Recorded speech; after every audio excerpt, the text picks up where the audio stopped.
the first one. I remember seeing the first one with my girlfriend and just watching all these kind of heads sinking down in their seats and stuff like that. And when it first came out, now you look at any film and it's kind of funny to imagine why you were scared, but at the time, it was terrifying. It was really unexpected and violent and gory and creepy, and it was shocking.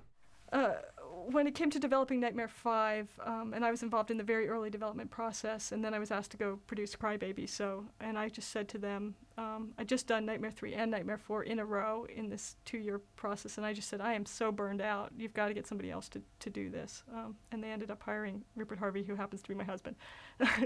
So it stayed in the family, but to produce Nightmare 5. And the idea was that we had to still make changes in Nightmare 5 and make a different film. And when we were, again, it was the same as with Nightmare 4.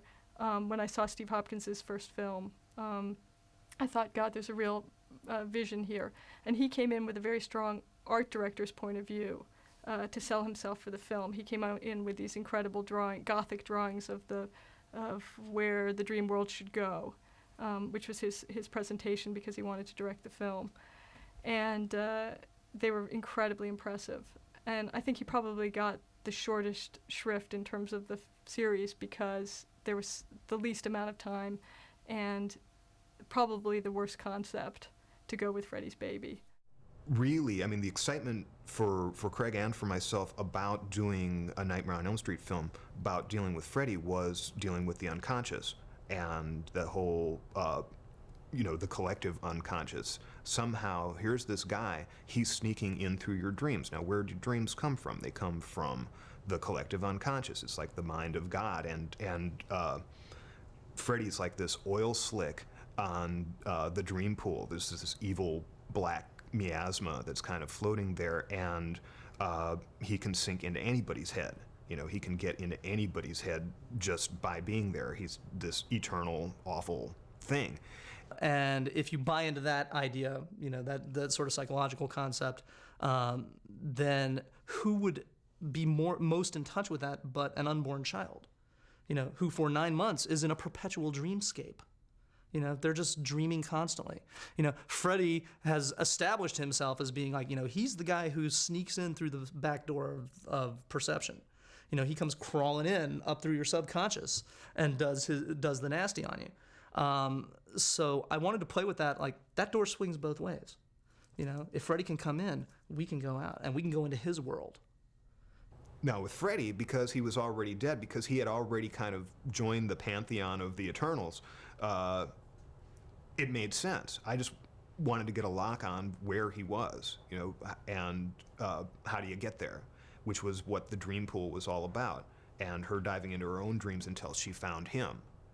The idea of corridors kept coming up to me. And I did a kind of a strange thing when I was, thinking about Nightmare on Elm Street and actually writing the story and then the first draft of the script. I did a thing that I call dream diving, where it's like if I got stuck on like, well, where do you go next? I don't know. I would like be working. I keep really psychotic hours anyway, and I would hit a wall and not know quite what to do, and I would just go over and like sleep for about 15 minutes, just go down long enough to put myself kind of in an alpha state and then jump back up, and come back. I found I would come back up with images, because I'd go down thinking about Freddy and I'd come back with stuff out of my subconscious, that would help me then, to visualize and articulate what we were trying to do with this. And the idea of corridors kept coming up.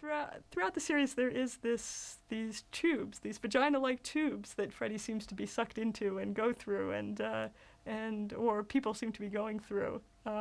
And I can't really explain what they have, where they come from, but there is some sort of weird womb-like imagery in the Freddy films that I tried to actually not have, for not an overt reason. I'm not sure why in Nightmare 6. And I'm not really sure why it's there, obviously, in Nightmare 5. Part of it's just something very organic about going within people's bodies and stuff like that ended up turning into these weird womb-like tunnels. And some of it's because that shape worked well for what we were just trying to shoot. But I think you should talk to all the male directors about their womb obsessions. Certainly the episode that I was involved with, you know, it was quite fantastical. It really became a very, you know, because it was the dreams of so many different people and a child and the history of Freddy Krueger and everything, you know, because it is a dream per se, you can go really, you can go, you can become very symbolic with it, you know, so the violence doesn't have to be, you know, as disgusting and brutal as it is in real life. It's, you know, about people changing to motorcycles, which looks painful and difficult if you try and make it look realistic, but you know it's not really true. So, and you can have fun with people's heads, you know, and you can, it's the wonderful thing about film, when you have the facilities to pull it off, you can really go into different types of dimensions, you know, and worlds, and really create new things. But ultimately, you came down to these issues of the womb, and ultimately, it became too organic in a way.